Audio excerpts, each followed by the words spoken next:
All right, in this Woodworking Life episode, our conventional kiln is being emptied. So Troy's going to be using the telehandler, pulling out a pack of lumber out of that kiln, and eventually we'll be processing it through our giant jointer planer. Justin's going to give you a little talk about crating up a coffee table and a dining table that got shipped off to one of our customers. Had blue epoxy in it with some neon lighting. First time we've done that, turned out fantastic, but crating it and shipping it, very, very important, because we don't want any damage getting that table from here to our customers. So don't skip on any step along the way, guys. And then Justin's going to keep at it. He's just busy, busy, busy today. He's going to be surfacing a few epoxy tables that he's going to be pulling out of the forms, getting it on the CNC, and then surfacing it for you.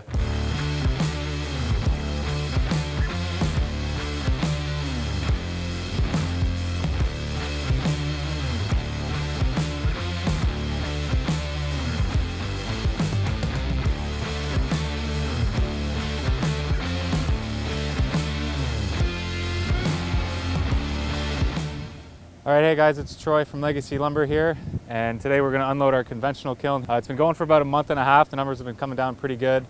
This is only our third or fourth load in here, so we're still kind of trying to figure out how long it takes, and it's a little different from our vacuum kiln, so it doesn't get as dry, but numbers are coming down, so we're going to take it out and see how it goes. Oh gosh. So we've noticed after the first couple loads that the front pack dries a lot quicker than the back pack, so we're just taking out this big front pack here. It's got some 8/4 walnut on it, and it's actually has dried quicker than the 5/4 in the back. We got our Wagner moisture meter here. We're going to check it, set it to 55. That's walnut. Oh gosh, good enough. 56.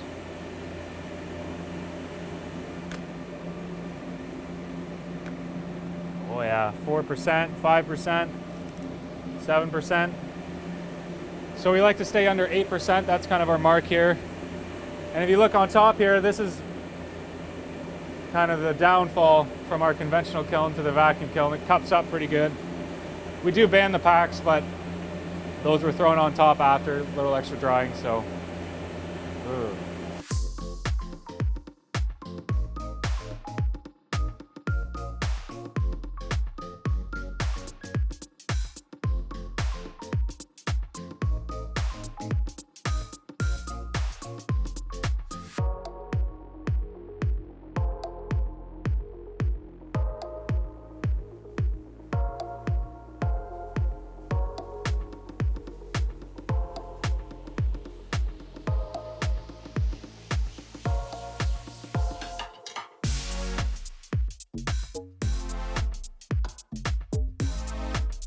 Hey guys, Monday morning, new week in the shop.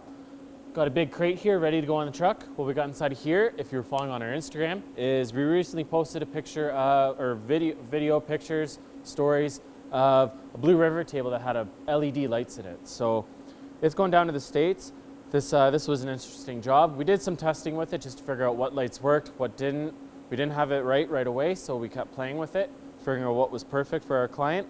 And the end result, if you looked on Instagram, looks awesome. So really happy with that. And hopefully our customers, when they get it all set up, they send us some pictures. We can show you guys.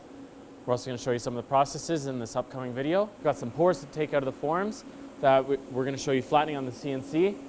If you look at our over-under machine right there, we're going to be doing some over-undering as well. So kind of showing you the two different processes we do to flatten our pores. And then from there, we're going to be running through the wide belt sander, save us lots of time on sanding. So got lots to do. Keep following along. All right, so we did the boring part for you. We got all the screws out of all the ends, so you don't have to watch us pulling screws out, because that's no fun. So this is the fun part. With these forms that we used to use, this is a form we've used over and over again, because a lot of our pores were going to be the same size for this client that we have. So really simple, you undo all the screws, then you whack away. We're going to slowly take all the walls off.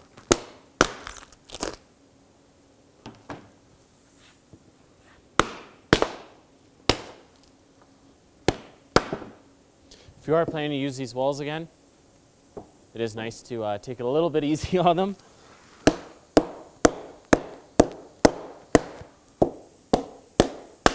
Once it starts going, then it just peels right off. You look at the edges, it's a nice clean off. And tip of the day is always make it a little bit bigger, because if you are doing these forms, caulking can seep in. You want to be able to cut that off when you're doing your final sizing. So now what we got to do is we got to separate the pour from the bottom. And something that I like to do is right in the corners is where you can get a little bit of caulking buildup. So it's usually a spot where you can get your wedge in. We slowly whack it in. You can see you can get in there. So what we do, we just start adding to it. Keep going down the line. There's the release. And like I said, we've used this many times, so you know, after 4 pours, after doing some touch up on the tape, it's probably reached its peak. Probably need to rip it all off or retape the whole thing. But we've got our money's worth out of it. We've gone about 4 pours, so all in all, super happy with this form. This piece is ready to go through the planer. So our other pour that you saw, we're going to CNC it. This one we're going to go through the planer. Like we said, just to show you 2 different ways that we can do it to flatten this snow.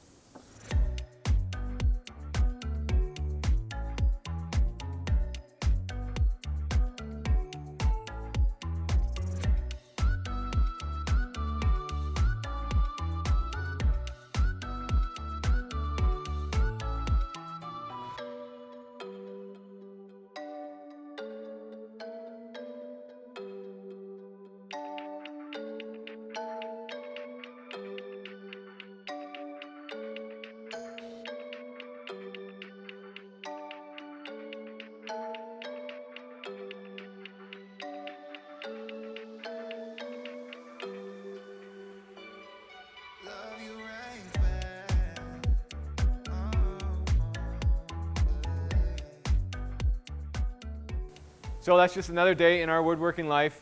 Lumber, sanding, routing, finishing.